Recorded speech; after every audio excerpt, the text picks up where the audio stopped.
Rahmanir Rahim. My brothers and sisters in Islam, what I wanted to share with you today is an incredible dua for guidance that the Nabi sallallahu alayhi wasallam would make when he would begin his night prayer, as Aisha radiyallahu anha narrated. And you all know that the purpose of life is to worship Allah, and we cannot worship Allah without Allah's help. And one of the means in how we seek Allah's help to grant us ability to worship Him is to make dua and to ask Him. And so this dua, Aisha radiallahu anha, she says that the Nabi sallallahu alayhi wasallam would begin his prayer, meaning Allahu Akbar. Now the dua is made, and then you recite Surah Al-Fatiha and a surah afterwards, and you complete the prayer as normal.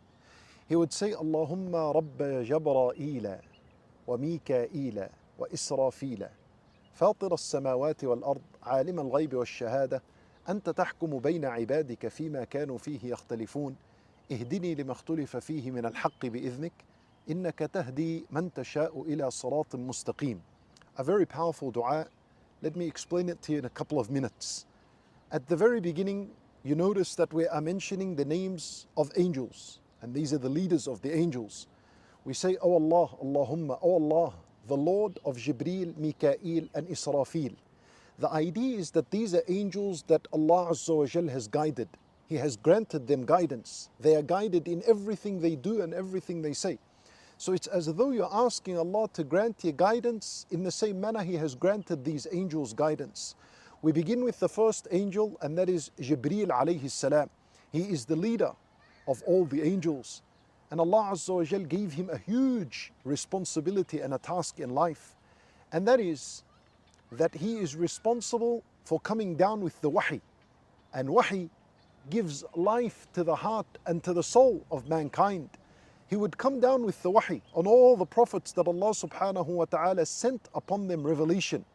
So he comes with that which grants life to the heart and to the soul. That is Jibreel alayhi salam, the biggest of all angels. The next one in this dua is wa Mikael. Mikael alayhi salam is another angel from the angels of Allah subhanahu wa ta'ala. Allah Azza wa Jal gave him a mighty task as well. He is responsible for rainwater, for rain and where it comes and where it goes. He is responsible for this. Subhanallah. Mikael alayhi salam comes down with that which gives life to the body.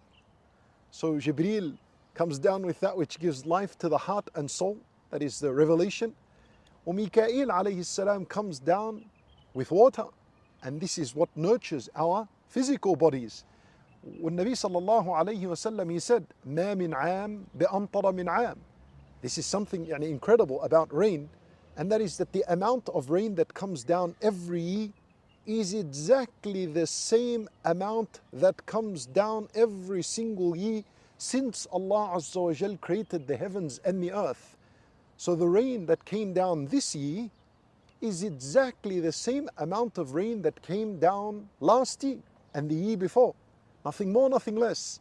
The only thing is that sometimes it comes down in certain areas more, and in years to come, it comes down in that specific area less. However, what comes down from the sky is the very same amount for every year. Subhanallah. From the miracles of Allah subhanahu wa ta'ala. And then we say, wa Israfil. We mention the angel Israfil.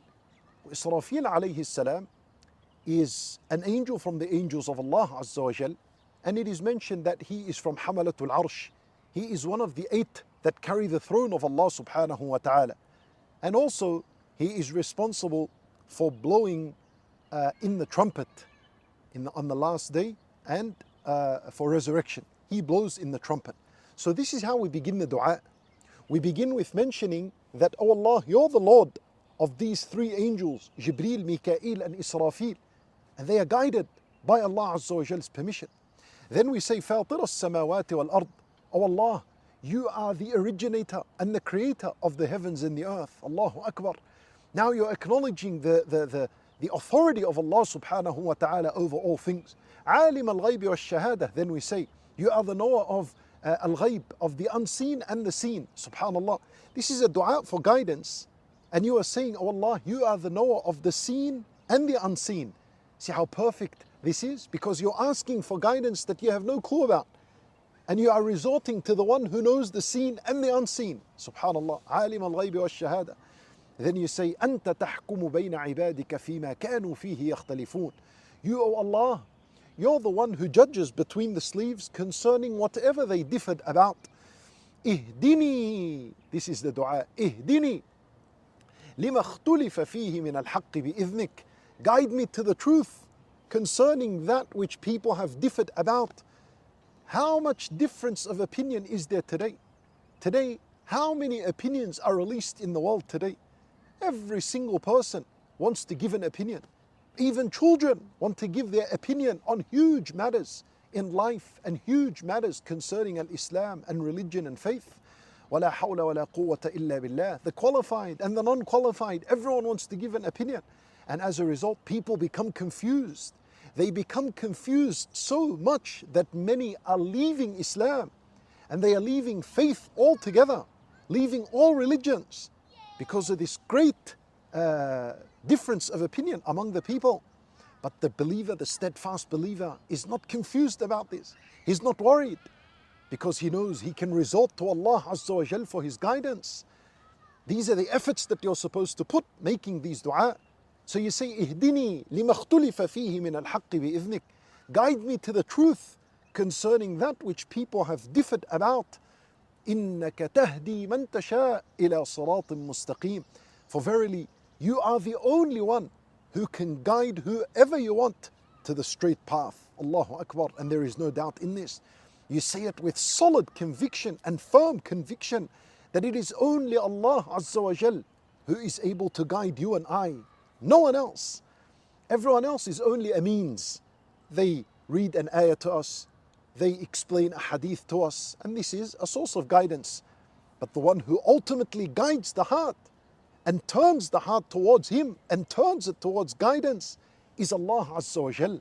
So no matter what situation you're in, if you're confused about wearing the hijab or not, if you're confused about leaving ar-riba and repenting from it or not, whatever your situation is, make this dua. If you're confused about marriage, should I marry or not? If you're confused about divorce, should I divorce him or her or not? Whatever you are confused about, a job, should I take this job or this?